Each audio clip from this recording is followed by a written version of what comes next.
This is Feeling Loudly, a podcast about the power of emotion, explored through the lens of astrology, divination, and music.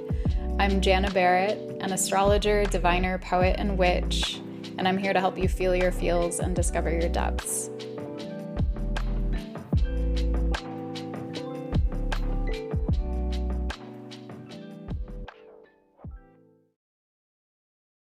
Hi, humans. Welcome to season 6 of the Feeling Loudly podcast.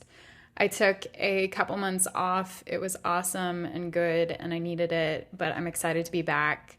And I want to share some updates at the top of this episode and give you a little preview of what to expect, and then we'll jump into today's ep.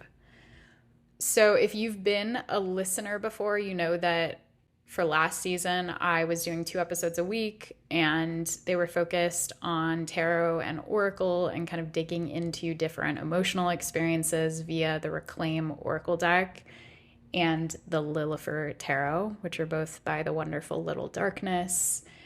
And I'm not going to change that structure a whole lot here with our forthcoming season, but what I will be doing is reducing the frequency and producing longer, sort of like meatier episodes. So what you can expect is most likely every other week episodes, we'll see, maybe more frequent if called, and longer episodes that are closer to like an hour or an hour and a half. And I'm hoping, after some feedback that I got last season, folks were saying that a lot of the episodes were reaching them in moments where it felt like a personal reading to them, which was really cool and affirming to hear. And it got me thinking about how that's basically why I actually started this podcast to begin with, was the hope that I could offer collective readings in a really accessible format. I hadn't really been hearing other people doing like actual readings, like collective readings in podcast format before, since that's something that usually lives more on social media. And so I thought it would be cool. And that's where I started. And if I would probably be a little bit shy to re-listen to them now because my voice has evolved so much. But my first episodes were pretty much me like channeling for people and reading live on the podcast. And I went back to that. I shifted back into that for this last season in a way. But I want to do it even more intentionally because it was kind of just like an unconscious reverting back into an old format that I really enjoy.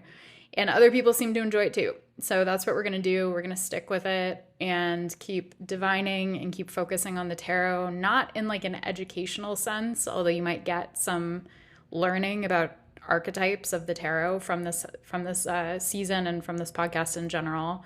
But more so just as a means to help you intuitively connect with different archetypes and see how they're showing up in your life and in the lives of other people, to feel into them, to get more confident accessing your intuition and listening to your intuition as you listen to me, as you take in what lands for you. And that's my ultimate hope with this podcast, is that it acts as a sort of healing balm when needed and as a source of inspiration that inspires people to look inward and to get to know themselves better and to move with more compassion and awareness and even joy. So that is the hope. And I'm always open to feedback, to constructive feedback. And if you're interested in connecting with me beyond this podcast and are not already a member of my Discord, you're definitely welcome to join us over there. It's a really soft space, and it's supportive and fun and whimsical and sweet. And I really, really love the energy that we've cultivated in that space. And so if you are an open-hearted human who wants to connect with more people who are into divination and magic and astrology and humanity and all of that stuff, you're definitely welcome to follow the link in the show notes and join us on Discord. I'll also mention, as usual, that I have a Patreon that supports this podcast in a big way and helps me create all of the free content that I create. If you want to become a patron, you can check out my 4 tiers. I have a podcast tier that's specifically to show support for this podcast. And it also grants you access to some private episodes and audio and channeled messages that I post in Patreon and in private Discord channels. And then I have 3 other tiers, Sun, Moon, and Rising, that grant you access to different exclusive content like pick a card readings, like monthly Akashic readings, group readings, personal readings even at the Rising tier, and discounts on live and recorded readings and all sorts of other good stuff. So definitely check that out if you're interested in supporting the podcast and me as a human who creates this.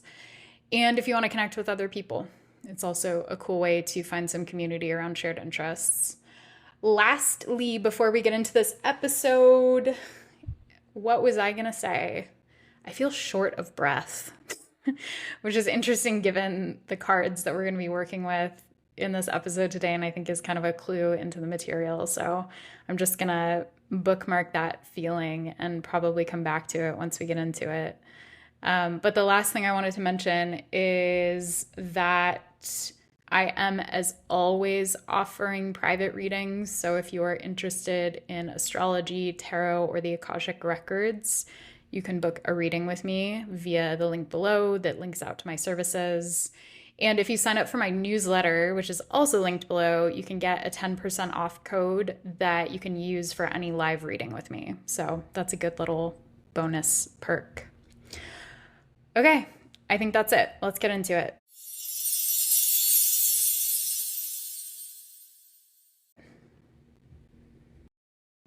Welcome to our Temperance and Insecurity episode.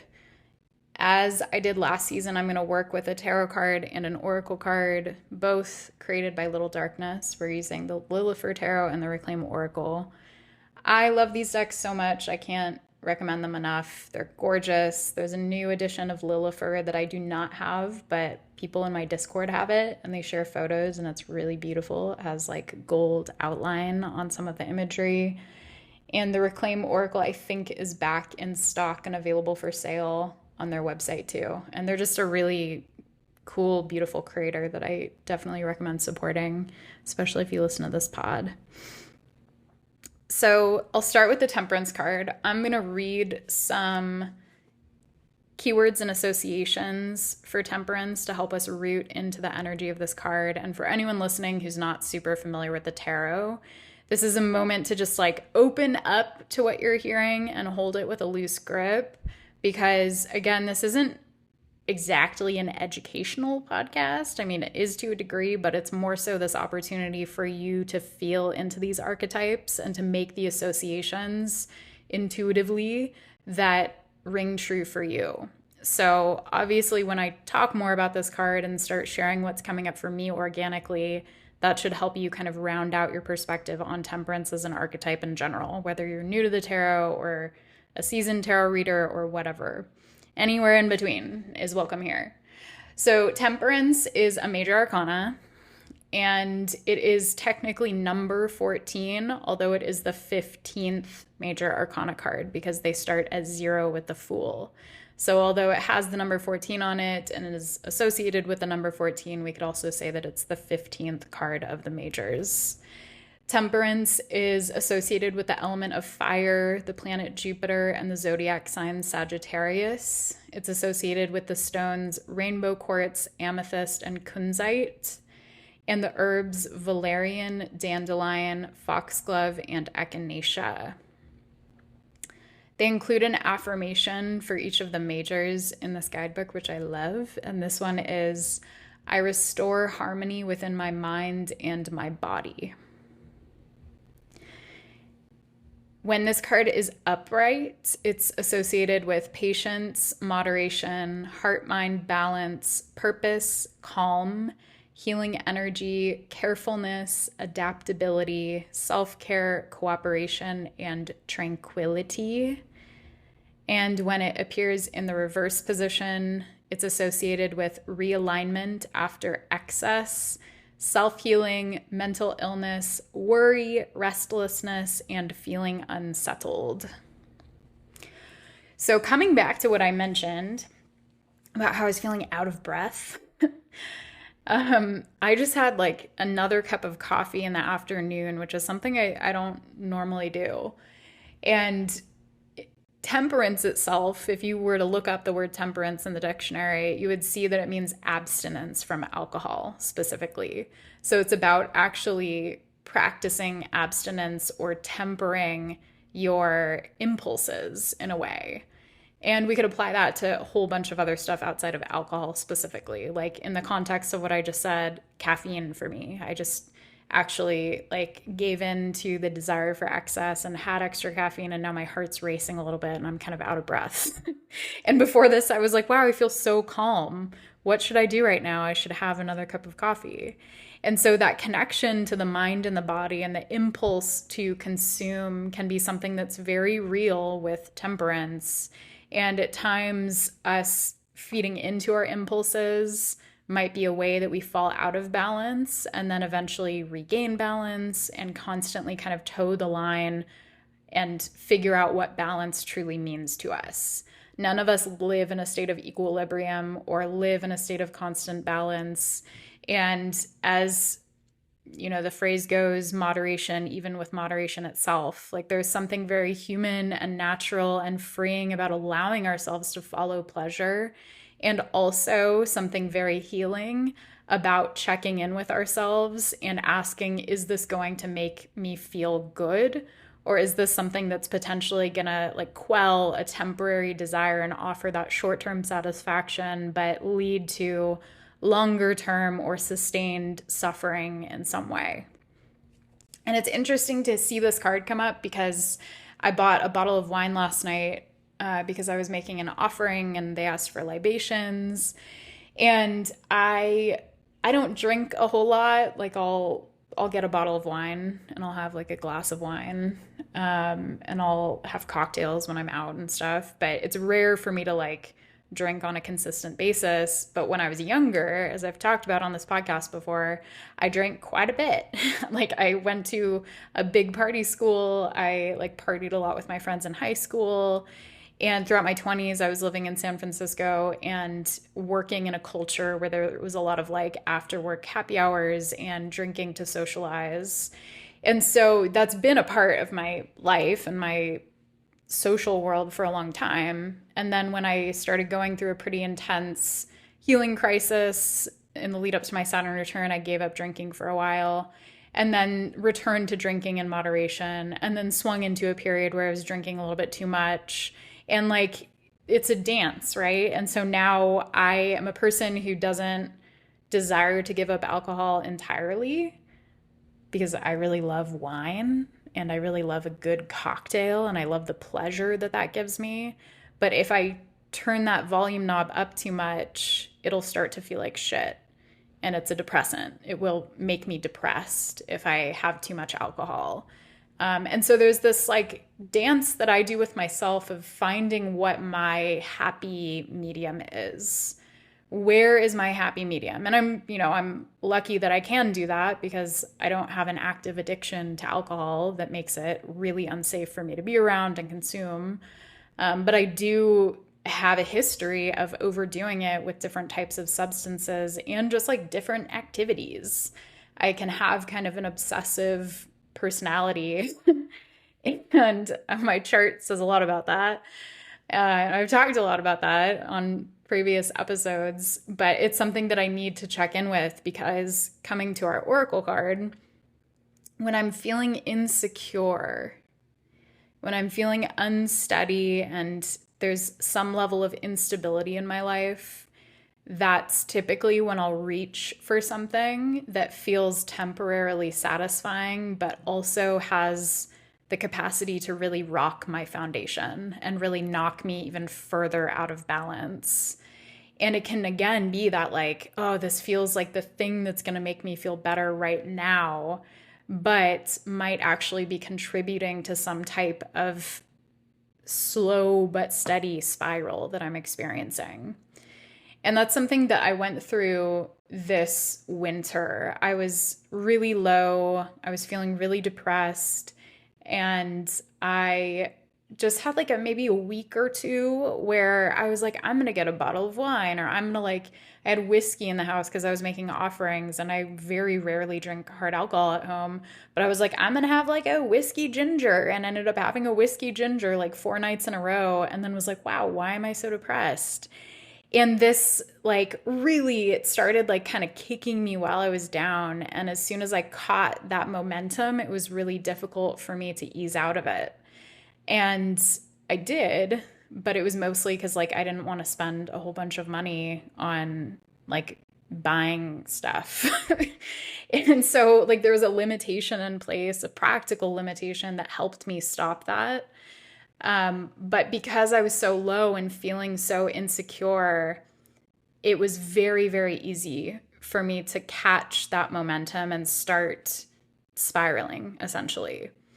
And so I want to read the insecurity description, and I'll start by giving you a little visual of the card itself. So we have this figure that's standing on their tippy toes on top of this pyramid shape, and they have this really worried expression. They're completely naked and they're leaning over almost like they're catching their balance, but they're almost looking outside with this expression of panic, like, is someone going to help me out of this situation because I don't know how to get out?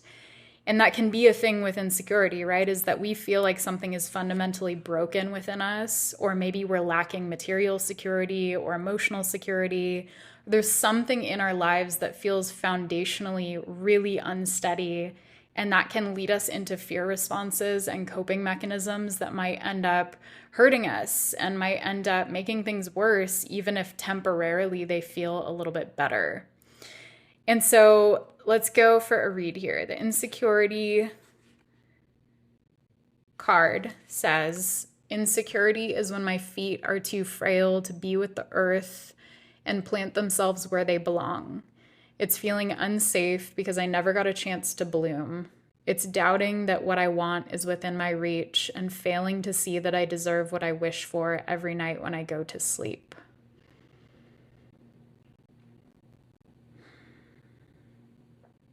So I really like this metaphor for planting yourself and being rooted, and how the lack of rooting can lead to that unsteadiness and that feeling of a lack of safety.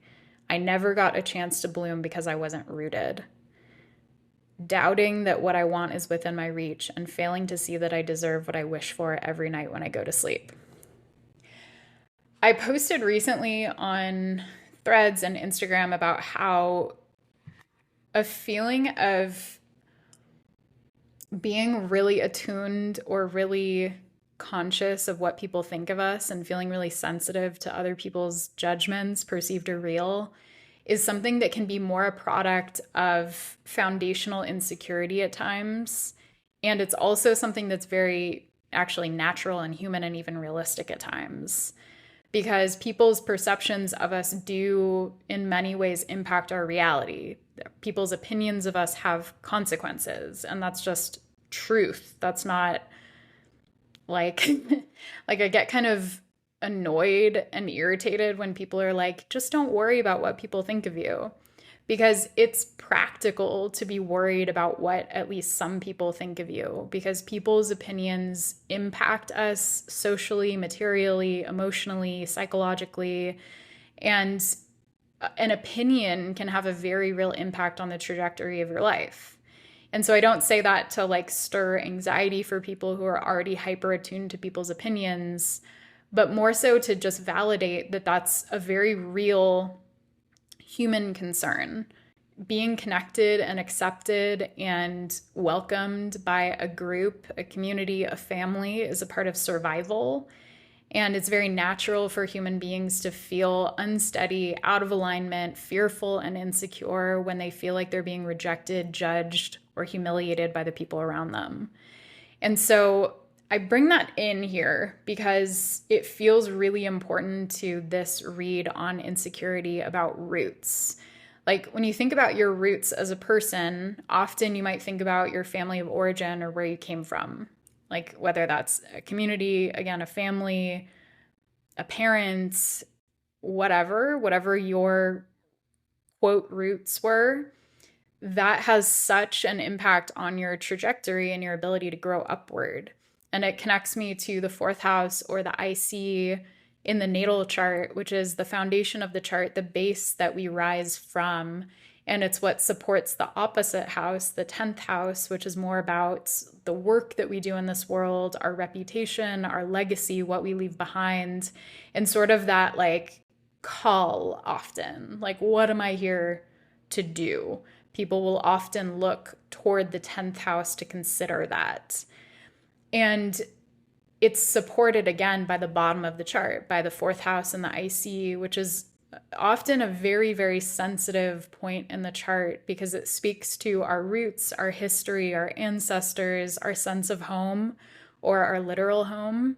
And for so many of us, that's a place of distress and a place of grief and instability and fill in the blank.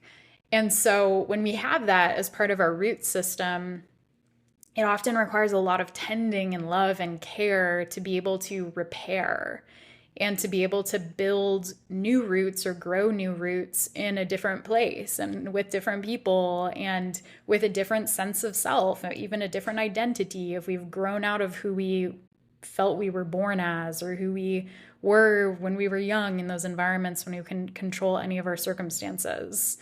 And so much of our adulthood and our life really is about planting roots and cultivating ourselves and tending to ourselves so that we can grow strong and well.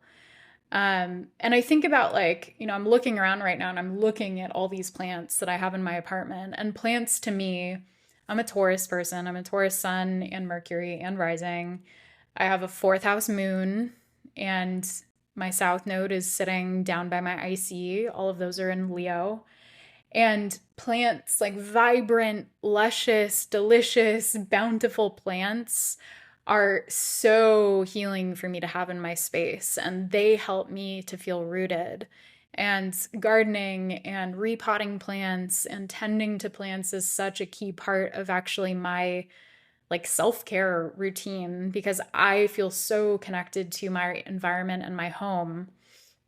And I promise we'll come back to temperance. But I really want to get into this because it feels like really like tender and ripe territory to explore. That's going to speak a lot more to our relationship with temperance.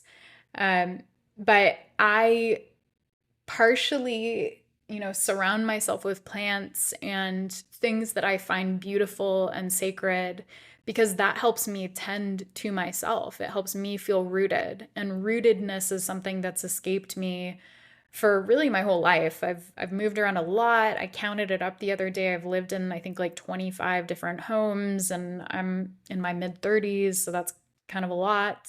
I've lived in 6 different states in the last 6 years. I've done a lot of moving and repotting of myself, and I've experienced tremendous growth through those experiences of transition and exploration in new cultures and environments and all that stuff.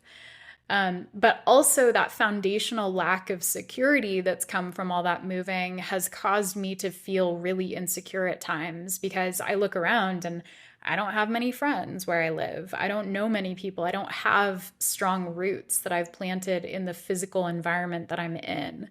And I'm very new to the place I currently live. I've only lived here for a little under a year.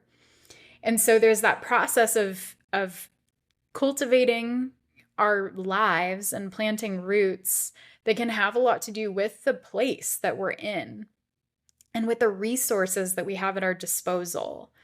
If we're financially insecure and living in survival mode for a variety of reasons, it can be really difficult to feel strong and centered and to show up in your life that allows you to cultivate and grow because you're kind of constantly trying to like plant those roots and find the resources, find the water and find the nutrients in the soil. But if the soil feels arid or it's not being cared for in the way that it needs, then that plant is going to struggle a lot.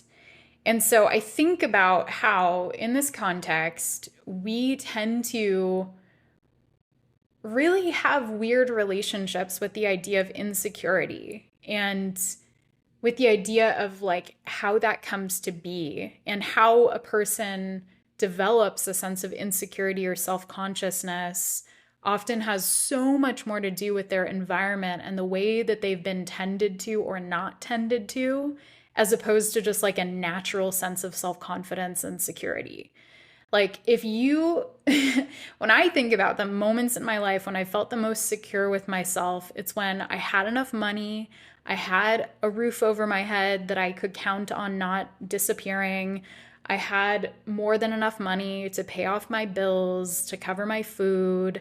I had social connections that were nourishing and supportive and connected. I had people who would check in on me. I had pleasure in my life and time to experience pleasure. I was getting good sleep. Like all of these things are very practical and they're also relational and all of that. But like those are the moments when I felt the most secure. And that's because I had this level of balance in my life where these different aspects of my life were being taken care of. And in those moments, I may have thought, wow, I'm growing. I'm secure. I'm good. I'm going to like carry this confidence and this sense of well-being with me wherever I go. But I've swung into periods of a lot of instability after periods like that, where, you know, I could look at the last like 2, 3, really last 5 or 6 years has been really rocky. And I have not had security in really any of those areas. And they've, you know, come in and out, and some have swung up and some have swung down. But there's been a base level instability and insecurity that has been a feature of my life. And I've also been swimming through insecurity and self-consciousness and anxiety and these experiences where I was like, what's happening? Like I've grown so much as a person. I've accumulated like so much wisdom and experience throughout this time. And yet I'm facing some of these old voices in my head that I thought I had healed when I was much younger, or I'm feeling more sensitive to criticism and judgment and feeling more fearful of rejection. And it was like, yeah, of course, because I'm unstable, like foundationally. My foundation has not been stable. And so, of course, I'm going to feel more sensitive to the environments and the people that I'm around. And I might internalize that as a me problem when really it's just a foundational issue.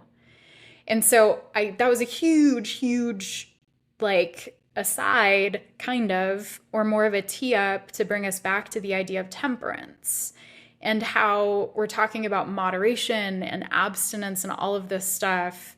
Well, again, when we're in a place of instability, it's very tempting and very human to reach toward things that are going to make us feel momentarily better if our long-term well-being and happiness does not feel sure, does not feel certain by any stretch of the imagination. And so I think that can be important context that's like offers us compassion for ourselves and for other people, especially for people who struggle with addiction and people who struggle with like various forms of whatever, like, you know, you can be addicted to anything. It doesn't have to be a substance.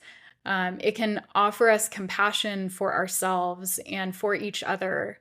One of the most common addictions, I think, these days is screen addiction. And it's something that I go through on and off during different periods of my life and has been following me really since like the advent of social media to various degrees.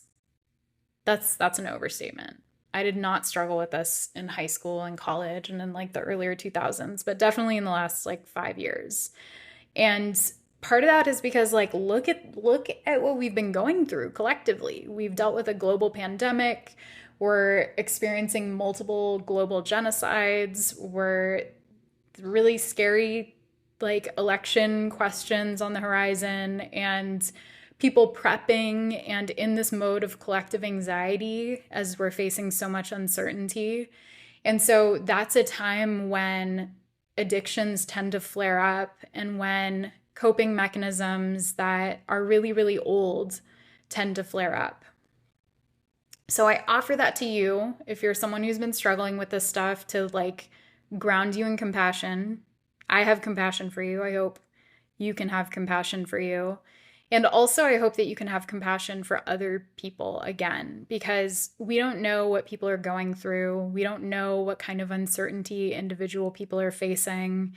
And when we act out, when we're unkind to each other, when we reach for fixes or like temporary fixes to help us feel better, it's often exactly that. It's like, I need a breath of life here. And temperance can be a card that reminds us to actually access that sort of compassion for ourselves. And that's not typically how I would read it, but I'm reading it that way today because looking at these two cards next to each other and looking at the imagery of temperance, there's an angelic figure that's gently soothing a snake.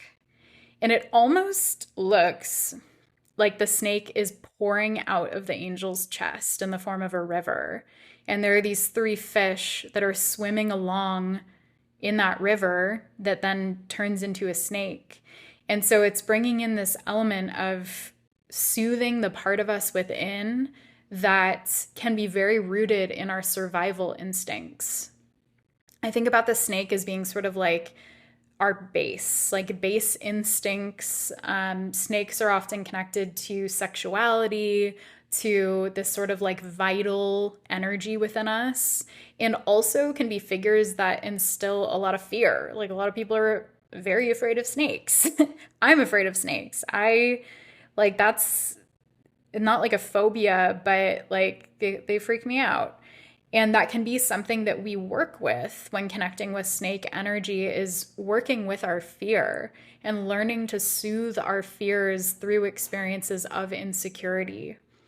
And so that's really where I'm feeling called today with temperance and insecurity, is like, what are the other resources and tools at our disposal to help us through these periods where things feel so uncertain and so scary and so overwhelming that we might be in that sort of frenetic energy where we start panicking at times and looking for things that are in our vicinity to try to help us cope, when often what's needed is a pause. Often we need to just come back to ourselves and take a breath, come into the body and pause, and then ask again, is this still what I want or what I need?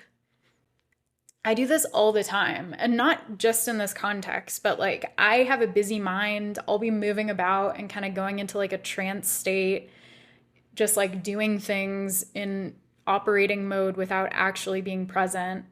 And I'll pause and I'll be like, is this the most practical or helpful or even like easy way to do this? Or is there a way that is going to offer me more ease in this situation?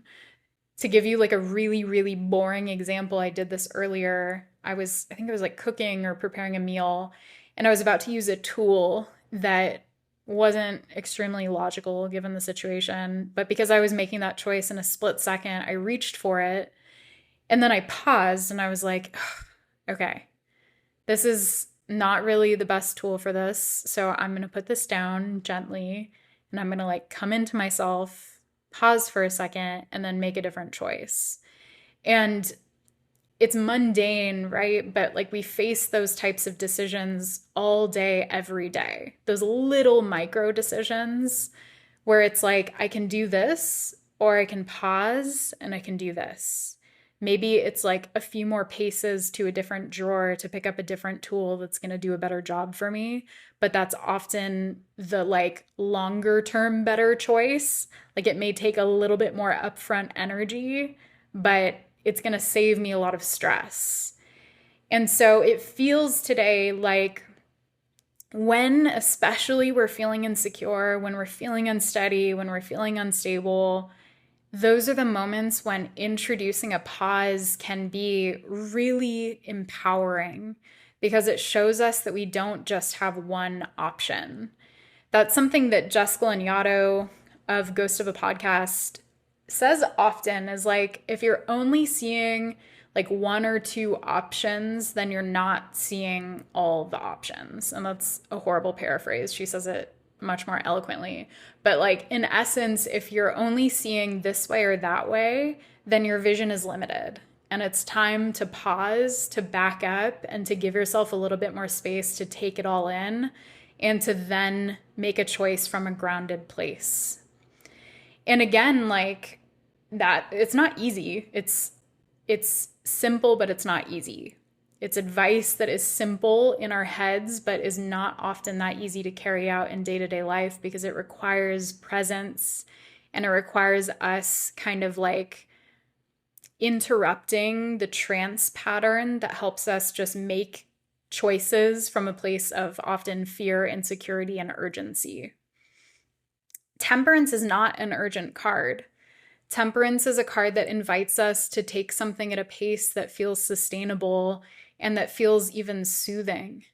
Especially when it's upright, it's this opportunity for us to practice moderation, and that can also mean like moderating or tempering our speed and moving at a different pace that allows us to introduce more choices in our day-to-day. So as you're going about your life throughout the next week or so, and you're thinking about these little micro choices in your day, try just taking an extra beat. Try taking an extra pause and asking yourself, like, is this the choice that feels truest to me in this moment? Is this a choice that my future self would be happy I made? And can I honor both my present and my future self in a way by making a choice that supports both of them? And that might mean some immediate discomfort or some immediate letdown or disappointment if we don't get the thing that we want. But it's those little choices that truly do make up our lives. Like, you know, it's the boring stuff, but it's the stuff that makes up our day-to-day lives and actually creates our relationship with our reality. And the more we can introduce those choices, the more empowered we feel, because choices themselves are incredibly empowering. And often we just aren't seeing them. So I want to move over to our song, which, as a refresher, the way that I do this when I shuffle Mancy, I open up Spotify, I go to my liked songs playlist, which has, what number are we at now? Let me tell you exactly.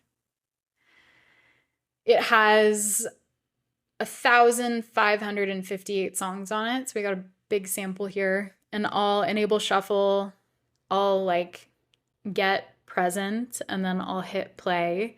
And whatever the first song comes up is the song that has a message for us that day. And I do this myself very frequently, although I'm trying to scale it back because temperance. I was getting a little obsessive with shufflemancy for a little bit.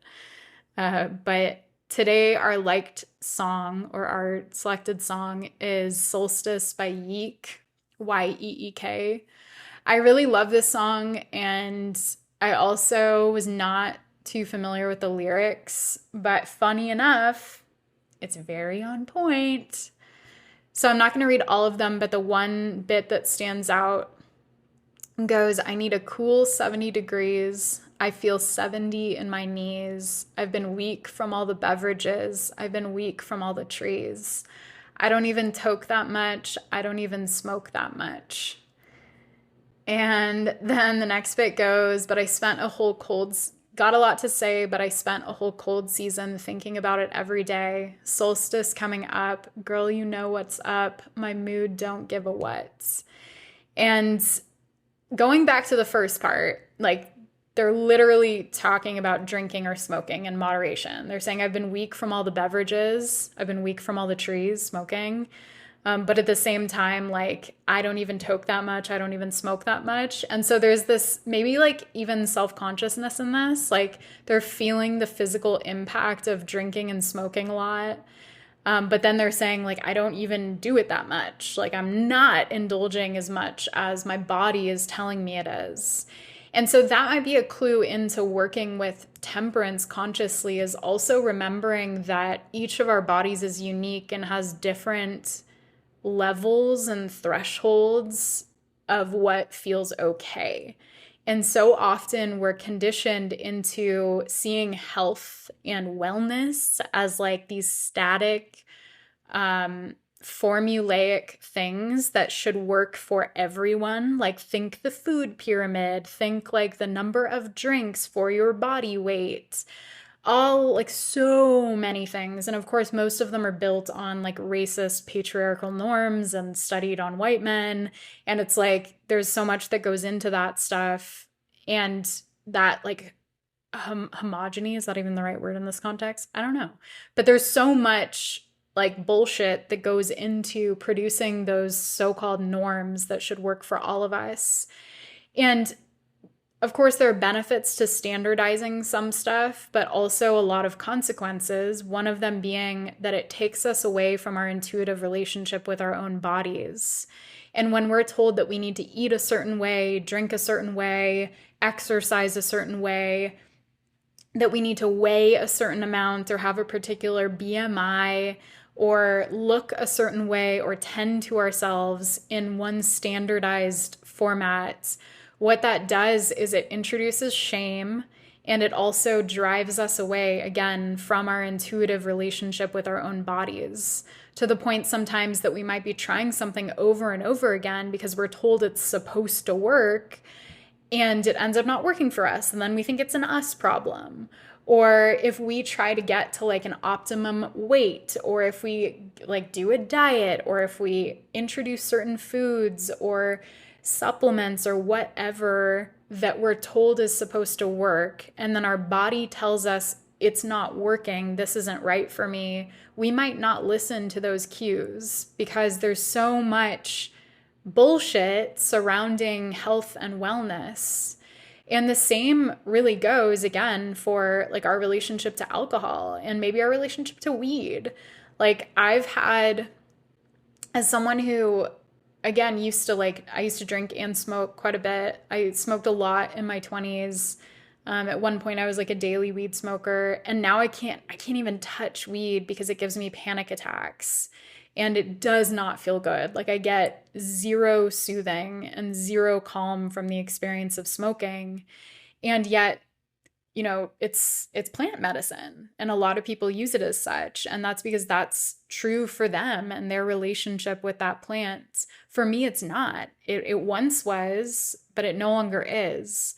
And if I were to continue to try to make or like force that relationship, which I did for a long time, I'm going to do harm to myself. I had multiple panic attacks. I even fainted one time because my panic attack became so intense when I smoked. I actually like went into a spiral of thought and like passed out on the ground, and it was really scary. And that was this wake up call for me that I was trying to force a medicine to be my medicine that was causing more harm than good to me at that point. And so again, like temperance can be our relationship with our own body and our own spirit, and a sort of attunement to our own needs, our own preferences, and that sort of listening and curiosity that we can bring to our relationship with our bodies that can tell us so much more than any standard metric or recommendation. And that's not to toss out everything. Like, you know, again, some of these things are beneficial and exist for good reasons, but like a lot of it is really harmful. And so as we age and as we get to know our bodies better, we really can begin to understand the cues of what's working and what's not. And that kind of wisdom and attunement is so, so powerful. And it can really lead to self-trust in other areas of life too. So let's say you're someone who is experiencing a health issue and you feel like really averse to a specific kind of food, or like really called to a specific modality, and you follow those cues and it ends up leading to some type of relief or an answer or whatever. That can be such a powerful reinforcing moment that shows you that you can trust yourself and that you contain that wisdom.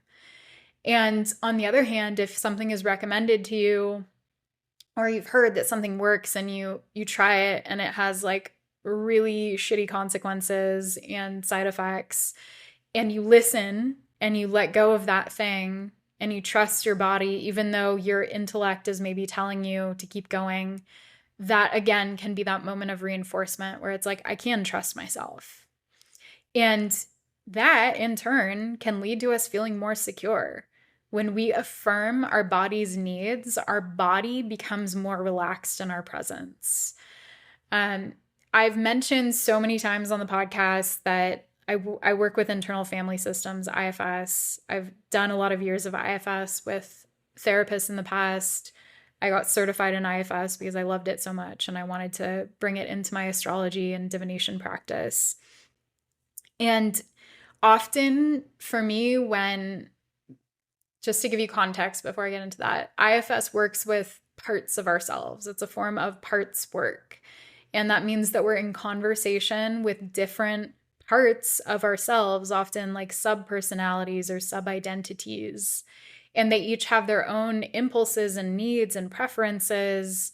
And that can at times create inner disharmony when they're out of sync with one another and trying to achieve different goals or trying to achieve the same goal, but in really different ways. And ultimately, their goal is usually to keep us safe, like especially when we're looking at the protective parts. But there are other parts of us that really want us to feel joy and really want us to feel accepted and happy and expressed. And so those parts are often a bit more tender, though, and they're sort of protected by these managerial parts or these firefighting parts that really just want to keep us safe and will go out of their way in often unconscious ways to tamp us down. And sometimes that shows up as self-sabotage or even self-harm. And it can show up in these repetitive patterns that we experience that feel quite cyclical, that keep us sort of like trapped in a cycle that feels harmful and often scary, and often one that we feel totally powerless to shift or change because it's so old and so familiar. But when we connect with those parts, we'll usually discover that they have some essential need that either isn't getting met or that they're trying to meet, but in a way that causes us a lot of harm. And so to give you an example, like let's bring it back to like an active addiction situation. As I mentioned, like if there's a part that really wants to keep us safe and we start to experience a lot of anxiety, that part might flag that and say, like, we're feeling anxious, and so I need to turn to something that's going to help me escape this anxiety or quell this anxiety temporarily, and this needs to end right now because this feels too scary. And so that's one circumstance where someone might, like, turn to alcohol or to smoking to numb or dull a feeling that feels really scary. And often we're reacting to fear and to some sort of base level fear, anxiety, something that just feels really hard to sit with and overwhelming at times. As we grow and as we increase our capacity for uncomfortable emotions and uncomfortable experiences, we might lean less on those specific coping mechanisms to suppress or ease those feelings. And that's something that came up in the group reading that I did with my Patreon folk this week, was that increasing our capacity to feel can also help us be more present in our lives and can help us reduce those distracting things that we bring in to take us out of emotion. So like say you turn to your phone a lot when you start getting anxious and you notice that's a pattern, like I'm gonna like scroll for 20, 30 minutes, an hour, multiple hours as a way to distract myself from whatever it is that I'm feeling that feels really uncomfortable right now. Or I'm going to dissociate in some way, like kind of pick your poison situation. There's so many ways to dissociate and to take ourselves out of the present. And often we do that as a response to uncomfortable feelings and to emotions that are really difficult for us to sit with. And so the alternative to that is to spend more time getting close to those emotions and to increase our threshold or our bandwidth for sitting with discomfort. And some practices that can help us do that in a proactive way are meditation, sitting on a cushion, and opening up to our thoughts.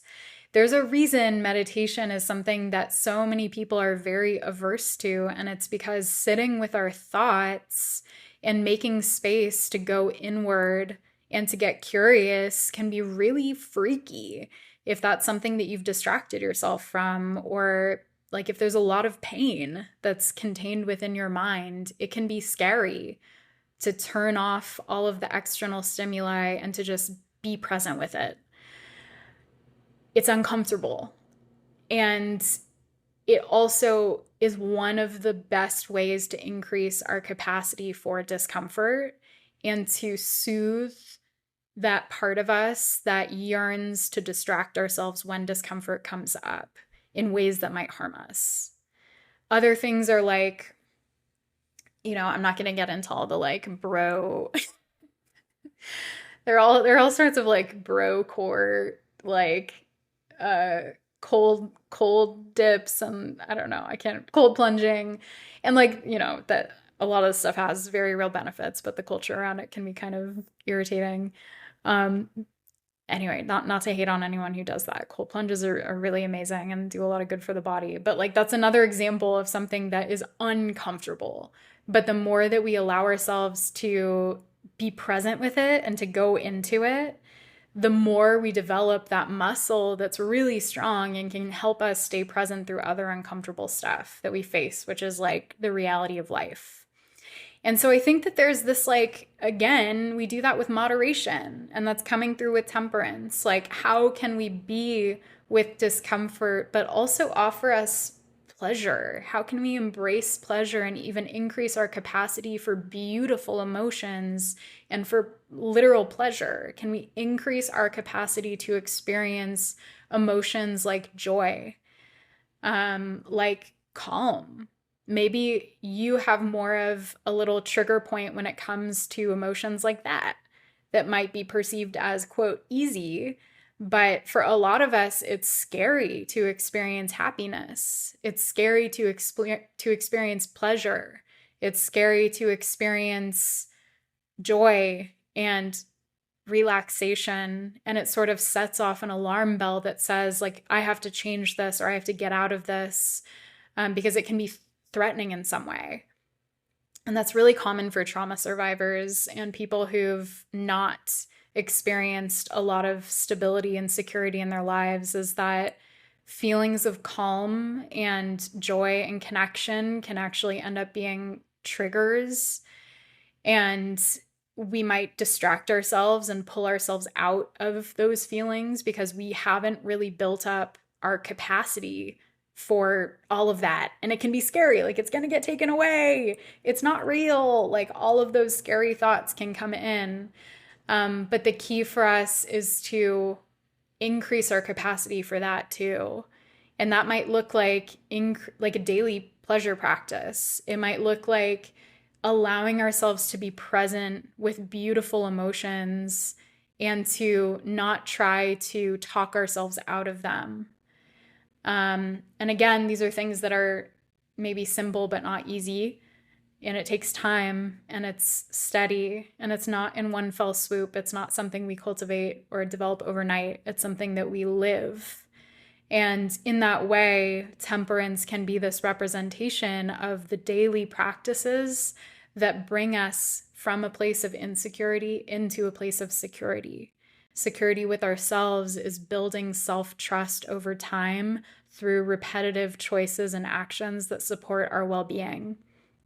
And so when we show ourselves that we can do it, and we show ourselves that we can make different choices, and we introduce it in those small moments in the day-to-day, choosing what tool we're going to use in the kitchen, making a choice that will better support us in the long run, but maybe require a few steps to a different drawer. It's those little moments that are really life-giving and really offer us the trust and the intimacy with ourselves that helps build up security with time. So my voice is going out. I feel like I've been talking very fast for a very long time. So I'm going to leave it there. Thank you so much to anyone who is a listener. I really appreciate you.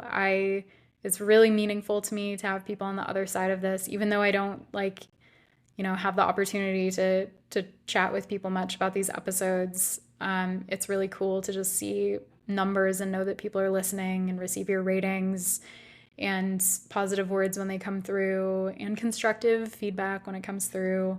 All of it is super appreciated, and your presence and your attention and support is super appreciated. So thank you for being here.